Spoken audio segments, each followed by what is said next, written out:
Thank you. You can all probably tell by the accent where I'm from, yeah? Just out of curiosity, how many people here were out last night? Be honest, yeah? How many people are out? And how many people here understand pubs? Yeah? What do we do in pubs? Just out of curiosity, give me a bit more. Drink? More drink? Anything else? I'm going to use this as my storyboard today because this is something that affected me personally. And this is a journey I went through 20 years ago. I am 35. Sorry, wait. Okay. And basically, in the year 2000, I worked in a startup. I worked in an Internet of Things startup. And we made this black box that can connect any sensor, connect anything, and put it on a piece of software. Way ahead of its time. And we thought, God, this is amazing. This kit's going to destroy the world. We're going to connect everything. And for 4 years, we connected many, many little things, but not one thing gave us a lot of money. And we're about to run out. And just by luck, I was at a show funny enough, in the UK for leisure or leisure centering, where you go to pubs, you go to places to eat.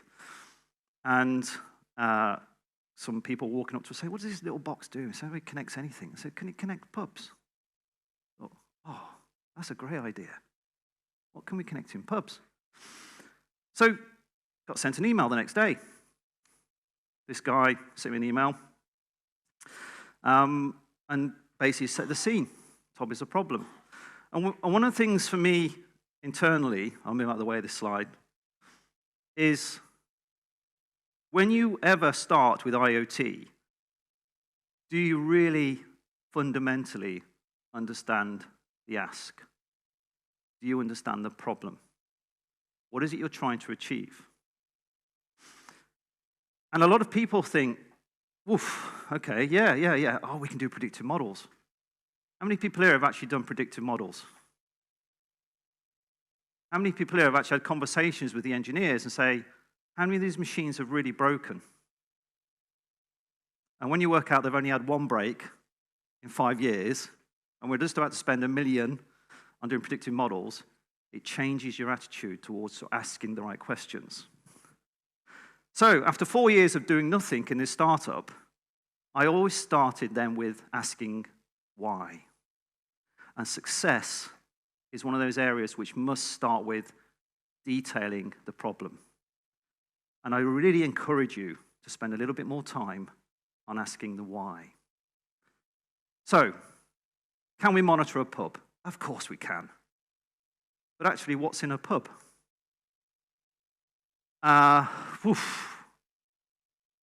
Pub's a busy place, isn't it? And if you read the email, basically they were saying, we're not selling more beer. Ooh, gosh, you're in England and you're not selling more beer. Something is wrong. What's wrong with people? We're drinking more tea? Oh, I hope not, right? Can't have that. What would you monitor? Actually, I'm going to throw this out to you. Somebody said to you, hey, what's stopping us drinking more beer?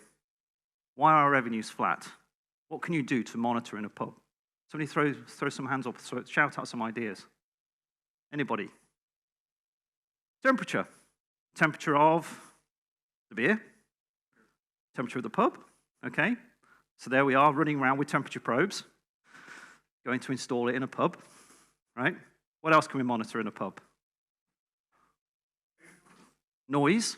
Yep, that's a good one. I hate conversation. I just want to go for a quiet pint and drink myself into oblivion gently. Yeah? Noise. Okay, that's a good one. What else can we monitor in pubs? Air quality. Luckily, we banned smoking. In some places, not vaping, but we did. That's a good one. Another air quality. Any more do you think we can monitor in pubs? Pardon, sorry, was that? Humidity, yep. If I was to say to you, we spent 3 months going out to 20 pubs, looking at them, and working out what's going on. So we observed pubs. It was a hard job, right? It was one of the hardest jobs, and we sampled. My expense bill was horrendous, right? And we thought, well, what is really going on? Well, let's go right back to basics. In a pub, people come to drink. And if you look at people, if you've ever gone behind a bar, has anybody ever served behind a bar? Oh, yeah, there's one or two, right? The pleasure of putting a beer or giving somebody a beer. And we were looking at this and thinking, okay, yeah, we're going to start running out and fitting this. And we did. We started fitting probes and things to pubs. We could put, in 2005, we could digitally twin a pub. We could tell you what people were drinking, at what time of day. We could tell you what beer they were drinking. We could tell you where they were sitting. We could tell you what the temperature was. We had all this data coming in real time from a little 2G black box that sat inside the cellar in 2005. And we generated an amazing amount of data. I think in the first month, one pub generated 5 gigabytes of data. That was then. And you think, whoa, shit, this is going to get heavy. And then we started having problems. We started genuinely having problems. And we thought, why are people being anti doing this? And I'm going to pause again and think, I'm going to deploy to a pub. I'm going to connect beer. What have they not told us? And when I come back to the questions of why, when somebody wants to monitor something, or somebody wants to collect data because they're not making money, there's something else happening here. And it's the same question I want you to also break down again and again and again in your success picture. And I had problems. So straight away, we came back and we produced the data report. And this person looked at the data report and went, that's brilliant. Love that. You can tell me exactly how much beer. I already know this. Why didn't you tell us that?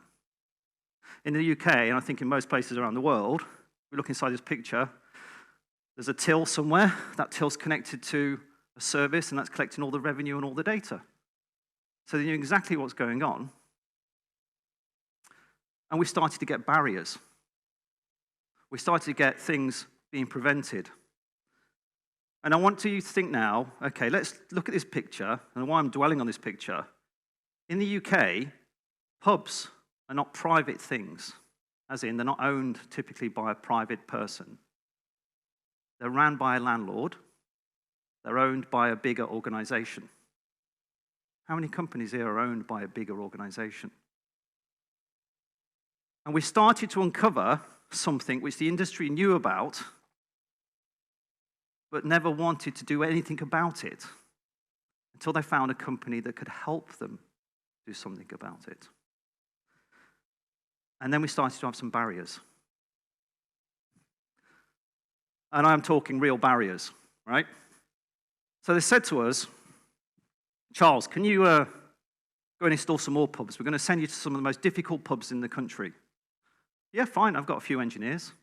I'll get them all. We'll run outside, go and install to these pubs. Get a phone call, one of my engineers, Jason. Never forget this phone call. Said, I've just been chased out the pub by a landlord with a baseball bat. Right? He does not want me in that pub. It's unusual. Let's try again. Next pub. Landlord locks the door, will not let the engineer into the pub to fit the monitoring technology. Ooh, okay, something's happening here. Why is this picture of success not becoming beautiful? Why is it not blossoming? What's stopping? Why are these landlords not wanting us to monitor a pub? Anybody got any thoughts? Oh, that's a good one.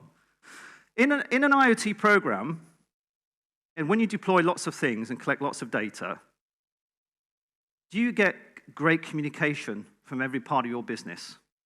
Do you work with everybody in your business? Do you sit down and talk to every functional department that you can touch with data? Anybody here? No? I encourage you to do so, right? Because what happened here, we had baseball bats, knives, guns in Wales pulled out on the team trying to install the technology. And I'm not talking the technology was difficult. I'm talking technology that we stored. What we wanted to do was measure the flow of beer. We'd gone down the line, we spent 3 months measuring, and we just fitted to beer. And if you've never been in a pub, by the way, that's a very young me with long hair fitting the box. And I used to be on the tools. So when people talk to me about IT and everything else, I always revert back to, have you ever been on the tools? Have you ever gone out there and done it? So one of the other things I would suggest as your success program is go and actually fit or install IoT. Go and do it. Go and learn about the process of connecting, and we heard the terms today, brownfield, we heard the terms greenfield. You go into a factory and you see a machine being installed or connected with IoT. Or in this case, you go to a pub. And what you learn about a pub is, I don't know if you've ever sat behind a bar, but there's this big thing, it's called a python. It sits around the back of the bar, and it's got all these little tubes in it which carry the beer. It's like the nectar of life. You know, this stuff comes all the way through from the cellar, and it produces all the data. And we actually went out with this box and installed this kit in these dangerous pubs. I'm talking dangerous. When you think about success, and I'm thinking about this, I'm not saying everybody's dangerous, but our engineers were going into cellars, sometimes 5 feet, 1.5 meters tall, wiring up a box to measure the beer flow, measure the temperature. And we had some of these landlords coming out, after a week, the system would stop working. Oh, why does it stop working? Go to the end, send the engineer back out to site, right? Hammers. Some landlords have been so clever, they got a scalpel and slit the cable going from the sensor to the box. So we lost the data. We never lost the comms, but we lost the data. And we're thinking, nasty people, why are you doing this, right? What's stopping you? Because this is for your benefit. We're going to help you make more money. And they went, no, you're not. Oh. We're here to make you all more money. No, you're not. In your IoT program, one of the areas you must have thought about is the money. And I say this a lot because there's so many IoT programs which I see start and they don't go vertical. They do this. They add more, they don't get the money. They add more, they don't get the money. So one of the other areas of success I want you to think about is, show me the money. Where does that money go? Who's going to benefit from it? Can you measure it? So anyway, we did these 20 pubs. We produced the data. By this time, by focusing just purely on the beer, we were down to 2 gigabytes a month. So we've gone from 5 gigabytes, and we're all like, yeah, 5 gigabytes to 2 gigabytes. We're saving shitloads of money. It's all over GPRS. Who remembers that phrase? GPRS days. And we thought, okay, what's going on here? Take the data to the brewery. Love this. This is amazing. Right, we need you to do all the pubs for us now. We thought, we've made it. As a small business, we've gone from 4 years of making no money to now we're going to get a contract because we've verticalized. Another perspective of success for any customer. Small programs are good. They're good to tease, they're good to test. Horizontal strategies are okay if you've got enough runway. That's revenue available in your business. But when you're really going for IoT, you must verticalize. You must hit a target marketplace. So I actually, the other day, remember this conversation. He said, right, Charles, we want you to do all of our pubs. And I said, brilliant. He said, here's the maps. Can you get it done for us? Yeah, sure. Okay. So I asked the question, how many pubs do you have? And he said, 10,000. I went, oh, okay, let's do a map of them. Shit. Need it done in 6 months.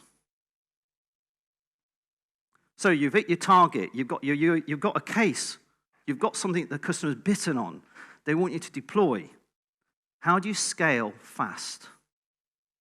Think about it. How many people here have been involved in IoT deployments? And you need to scale fast. What's stopping you scaling fast?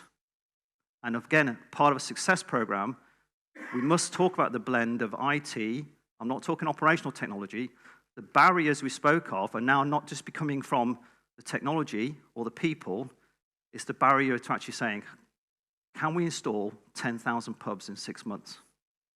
Now, if I went back to that picture of the tube, one installation on average took 2 hours. That's 20,000 hours. Who's a mathematician in the room? Paul. So how many days would that take us to install 10,000 pubs?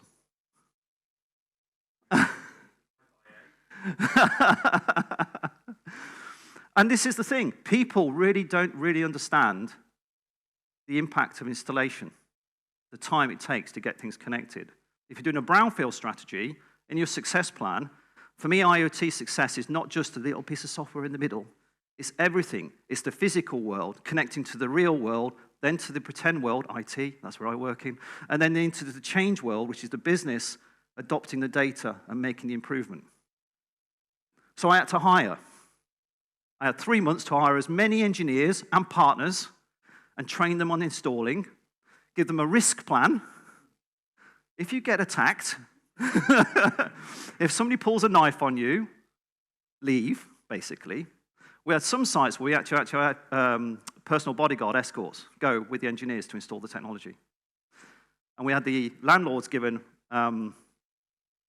messages to say, do not interfere with this technology. So it's all building up, isn't it? There's a big crescendo. 2 gig a month. 2 gig a month. We got to 10,000 pubs. I was knackered. I was broken. We got engineers running out there installing, but something else also happens. So now we've got the value, we've got the market, we've got the verticalization, we've got the success pattern. We've got people wanting to work with us at the brewery management end, but not in the pub end.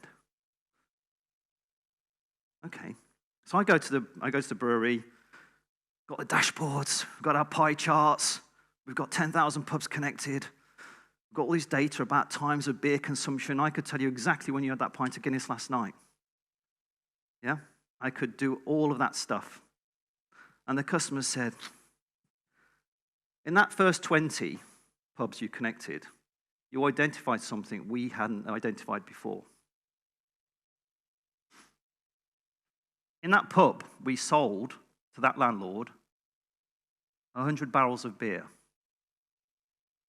But in your data, you told us he'd sold 110 barrels of beer. And I went, well, what does that mean? What do you mean? See, that landlord isn't supposed to sell any other beer apart from our beer. That landlord doesn't own the pub. That landlord does not own the systems to sell the beer. That landlord is an employee of our business. Their job is to sell our beer. I went, oh, hang on. Every pub I've connected is showing another barrel of beer. Every pub I've connected is showing, like, easy another barrel of beer every week.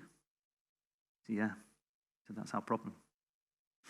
So one of the things about data and value is, do you really know it? And the point I'm going to say here is, what data is really going to turn the needle in your business? What data is really going to make things become valuable? We had 5 gig of data. We had 2 gig of data. Now I've got 1 kilobyte of data. Of all the data we collected, all they were interested in was the amount of beer that they hadn't sold.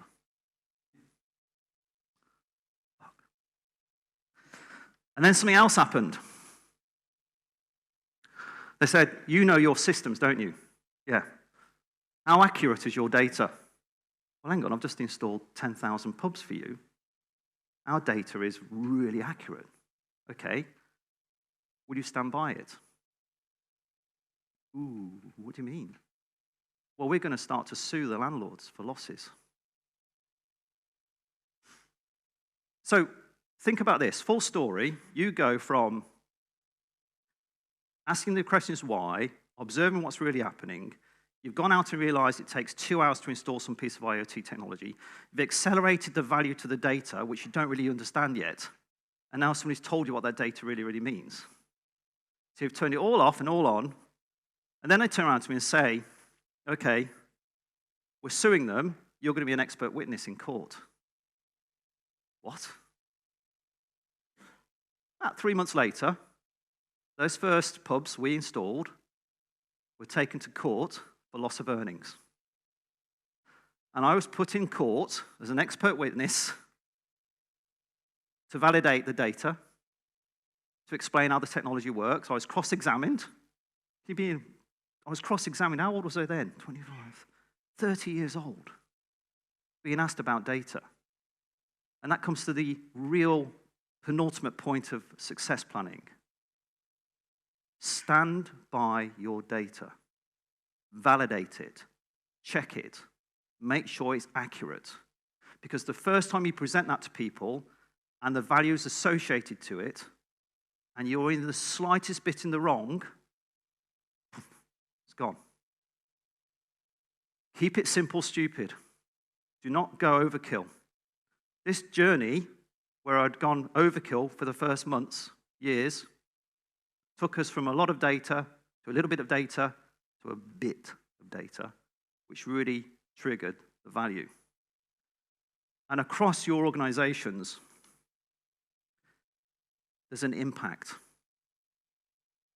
And one of the last things I really want to talk about today is, if you come to do an IoT program, one of the fundamental things, and I automatically trigger into it, and I really encourage everybody here to think about this. Draw an impact map. Have you anybody ever spent time and just doodled one? Because sometimes a doodle is enough. You might sometimes call them a little brainstorm, but actually just call it an impact map and say, in my organization, in my marketplace, who will be affected by this data? Who touches this data? And work out back who you need to work with, who you need to influence, and actually where that impacts lie. And it's the same when you're changing things. If you're trying to change an organization, I finished on the impact slide. I encourage you to start on the impact slide. Think about how data touches every asset of your business and your market, and work back from it. It doesn't take long, because when you do it, you go across your business departments, you'll go into your R&Ds, you'll go into your operationals, you go into your field service. Don't just go and say, hey, we've got this platform, it's called Cumulocity, which is great, by the way, but let's use it. No, roll back a bit. You're all working with data.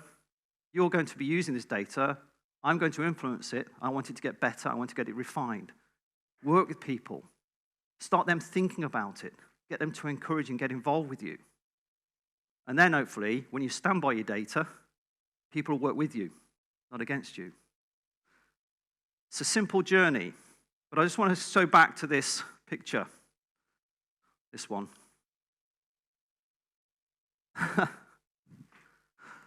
What I did, I put these types of people in jail. When you do that, that's why the market doesn't like you. That's why people don't like you. So what happens if you collect data which could do something to upset somebody? So think about it. That's all I'm asking. A little bit of thought, long way. And with that, I'll leave on my little 100 piece. Thank you. Thanks a lot. Cheers.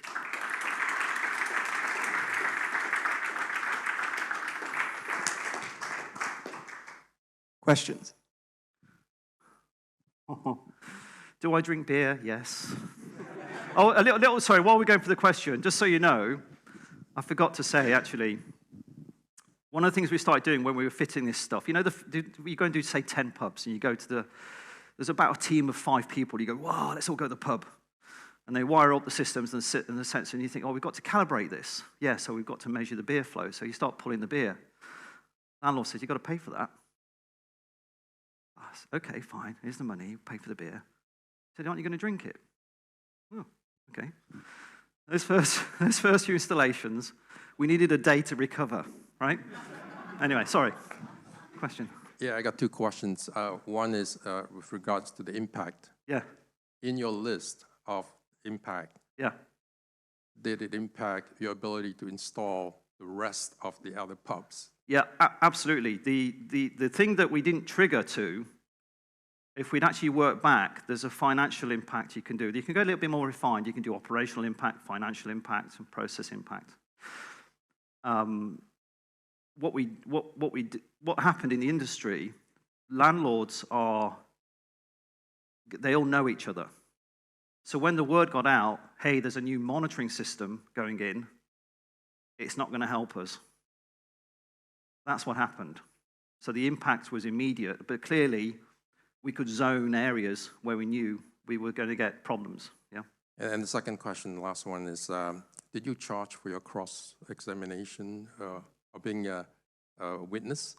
No, because I was an employee. I was classed as an expert, whatever it was at the time. Yeah, thank you. Any more questions? Tempted? No? All right. Thank you, Charles. No worries. Buy me a beer tonight. Okay. Cheers, everybody. All right. Okay.